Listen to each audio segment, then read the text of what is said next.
Le programme prévoit en ces lieux, au Palais de la Nation, devant les autorités congolaises, la société civile et le corps diplomatique, le discours du président Alors de la c'est République pour l'instant donc l'annonce de ces discours dans ce palais de la Nation. Un millier de personnes ont été conviées à assister à cet échange de discours du président de la République et du pape François. C'est la première intervention officielle du Saint-Père depuis son arrivée à Kinshasa en milieu d'après-midi. Et on peut le noter puisque le pape François vient parler à l'ensemble du peuple congolais. Eh bien, les responsables politiques des différents partis sont réunis.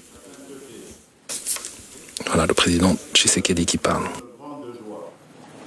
Le peuple congolais et moi-même saluons l'honneur que vous faites à la République démocratique du Congo en acceptant d'y effectuer à partir de ce jour votre visite pastorale sous le thème « Tous réconciliés en Jésus-Christ ».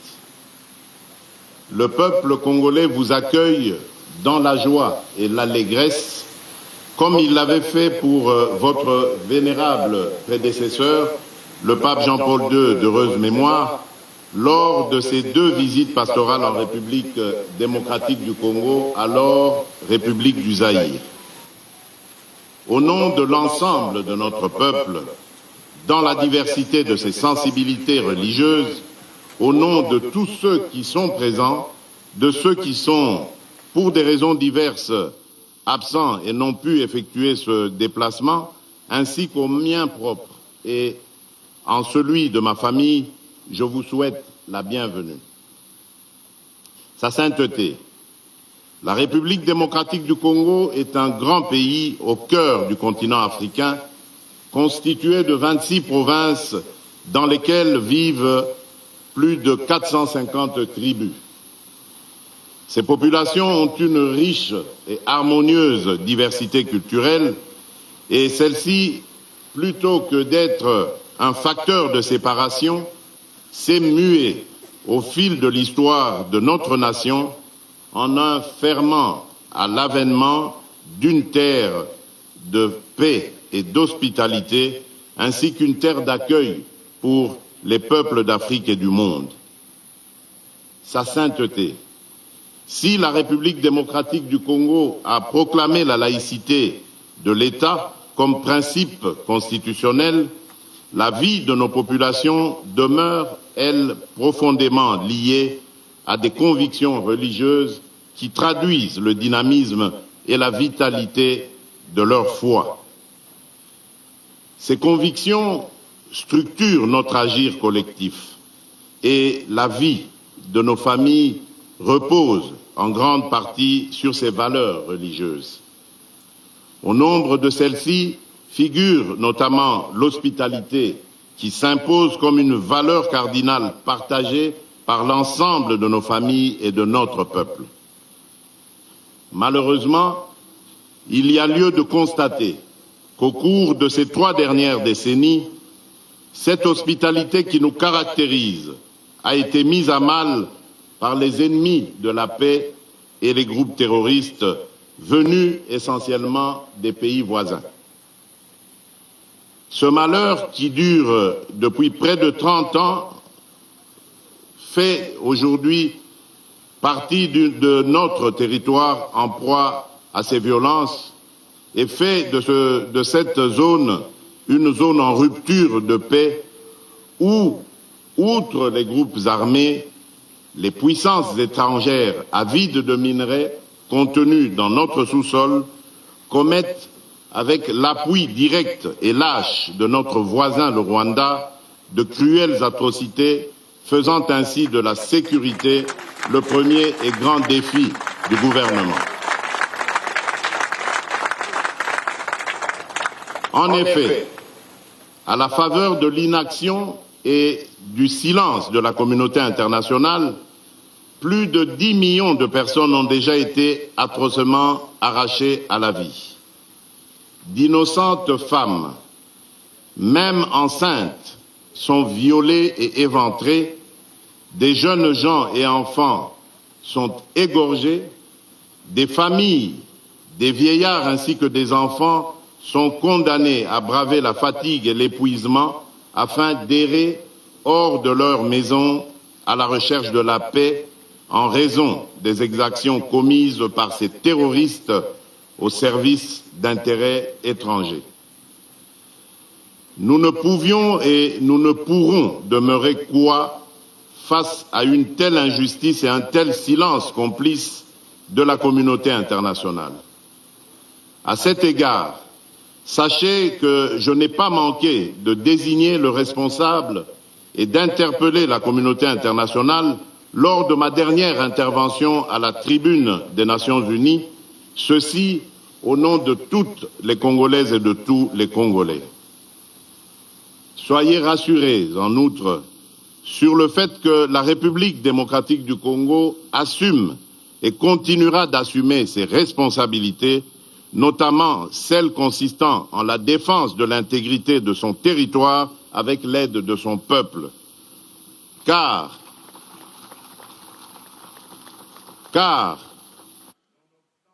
tableau sécuritaire préoccupant, le patriotisme ainsi que la détermination du peuple congolais pour la défense de sa patrie font sa force.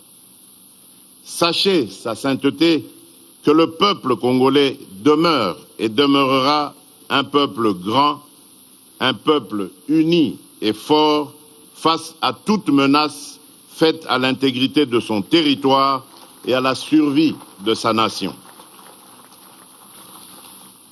À ce propos, je me réjouis de votre volonté de recevoir une délégation de cette population meurtrie de l'Est de notre pays qui, je suis convaincu, vous permettra de vous saisir de cette résilience inouïe qui, aujourd'hui, plus qu'avant, nous définit et nous caractérise comme nation. Aussi, au-delà de la diversité de leurs convictions religieuses, ces populations demeurent sensibles à votre présence sur le sol congolais et l'écho de votre visite pastorale, tout autant que votre prière sur la terre de nos ancêtres leur apporteront réconfort. Je saisis donc cette occasion pour vous remercier de vive voix, au nom de l'ensemble de la population congolaise, pour l'intérêt que vous avez toujours accordé à la situation sécuritaire de notre pays dans vos prières ferventes pour la paix dans sa partie Est. Sa sainteté. Le deuxième défi du gouvernement est d'ordre économique en lien avec les valeurs de partage, d'équité et de responsabilité. Je suis convaincu que ces valeurs incarnées dans notre agir collectif comme citoyens et responsables politiques peuvent servir de base à l'édification d'une société plus juste et plus humaine. En effet, avec son riche potentiel économique, la République démocratique du Congo renferme dans son sous-sol l'essentiel des ressources minérales dont le monde a aujourd'hui besoin pour assurer la transition écologique et la protection de l'environnement. Qualifié de scandale géologique quant à l'ampleur de ses richesses et de son potentiel minier, il demeure qu'à ce jour, ces immenses potentialités ne profitent toujours pas aux Congolais. Notre responsabilité consiste à ne laisser personne au bord du chemin qui mène au développement économique en œuvrant ensemble pour le bien-être collectif dans le but d'éradiquer la pauvreté. Si sur ce chemin, les embûches sont nombreuses, elles ne sont pas insurmontables. En témoigne l'engagement du gouvernement d'inclure dans le système éducatif national les plus pauvres et les plus démunis, en rendant effectif le principe pourtant constitutionnel de la gratuité de l'enseignement de base, non appliqué durant de nombreuses années. Le bénéfice de cette décision courageuse et osée est indéniable pour l'avenir de nos enfants et l'édification du Congo de demain. C'est ici l'occasion pour moi de rendre un hommage mérité à l'Église catholique en République démocratique du Congo pour les services rendus dans ce domaine. En effet, les différents gouvernements qui se sont succédés ont toujours entretenu et consolidé le partenariat avec l'Église, et en particulier l'Église catholique, pour assurer en amont l'éducation et la gestion des infrastructures éducatives et hospitalières en vue de satisfaire les besoins sociaux de base, en particulier en matière d'éducation et de santé. Cependant, et afin de pérenniser les efforts engagés, il s'est avéré nécessaire d'adapter les moyens économiques et financiers aux défis de l'évolution démographique et de la densité des populations. C'est dans cette optique que nous encourageons et exigeons des partenariats mutuellement avantageux dans l'exploitation de nos richesses, afin qu'ils concourent à l'accroissement des possibilités d'emploi ainsi qu'à l'amélioration des conditions de vie de nos populations, tout en œuvrant résolument à lutter contre la corruption et la fuite de capitaux, de sorte que ces ressources servent réellement l'intérêt de tous. Sa sainteté. Le troisième grand défi est celui de la protection de l'environnement. En effet, pour ce qui est de ce défi, le gouvernement de la République et moi-même partageons les valeurs défendues dans votre encyclique Laudato Si, publiée en 2015, sur l'un des principaux défis auxquels l'humanité est confrontée actuellement, à savoir la lutte contre le réchauffement climatique.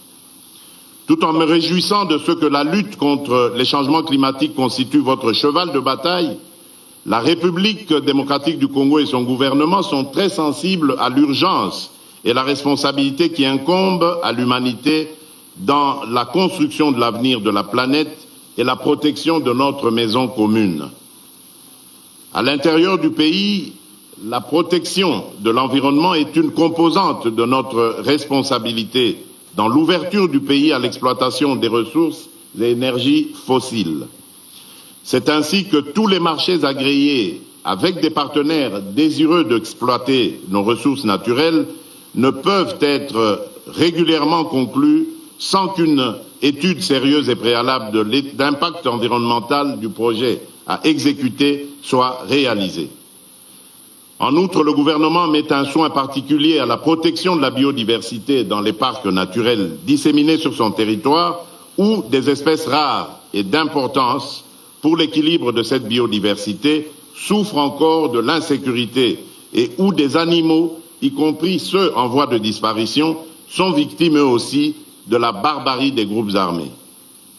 Tout récemment encore, nous avons lancé avec beaucoup de précautions des appels d'offres pour exploitation dans le strict respect des règles et principes de protection de l'environnement de quelques gisements pétroliers en faisant recours à de l'expertise avérée en ce domaine.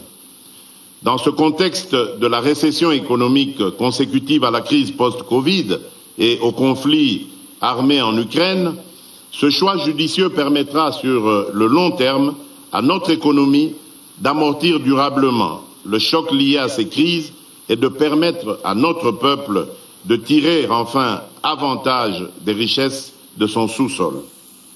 En tout état de cause, les membres du gouvernement de la République et moi-même n'arrêtons pas de réitérer cet engagement tel que ce fut le cas au cours de la 26e conférence des parties à la Convention des Nations Unies sur le changement climatique, la COP26, où nous avons présenté la République démocratique du Congo à la face du monde comme pays solution à la crise climatique et la lutte contre les changements climatiques. En effet, notre pays dispose de 165 millions d'hectares de forêts, deuxième plus grande forêt tropicale du monde, une grande réserve de biodiversité, avec comme principal atout sa capacité d'absorption de carbone, la première au monde, capable d'absorber près de 1,2 milliard de tonnes de dioxyde de carbone par an. C'est pourquoi, pour mieux protéger nos forêts, nous avons toujours milité pour une justice climatique afin que les plus grands pollueurs qui sont à la base de la destruction de l'environnement verse des compensations aux gardiens de la planète que nous sommes. Ces compensations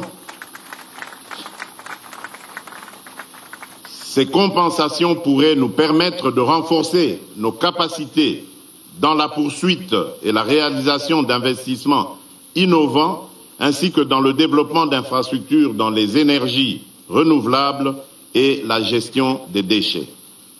Enfin, je suis fermement convaincu que l'éloignement des menaces sécuritaires dans notre pays contribuera à coup sûr à l'efficacité de la lutte contre les changements climatiques et la protection de l'environnement.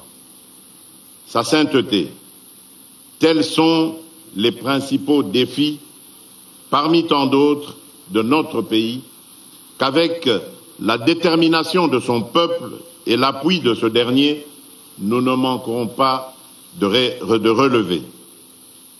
Votre visite pastorale contribuera sûrement à renforcer cette détermination et notre peuple est disposé à accueillir votre message de paix, d'espoir, de réconfort, d'affermissement et de fraternité. Je voudrais ainsi clore mon propos en vous souhaitant, au nom de l'ensemble de notre peuple, un agréable séjour pastoral en République démocratique du Congo. Soyez le bienvenu ou, comme on dit chez nous dans nos 4 langues nationales, Boyei Bolamu, Jifikadilenga, Kwisambote, Karibu Kwetu, je vous remercie.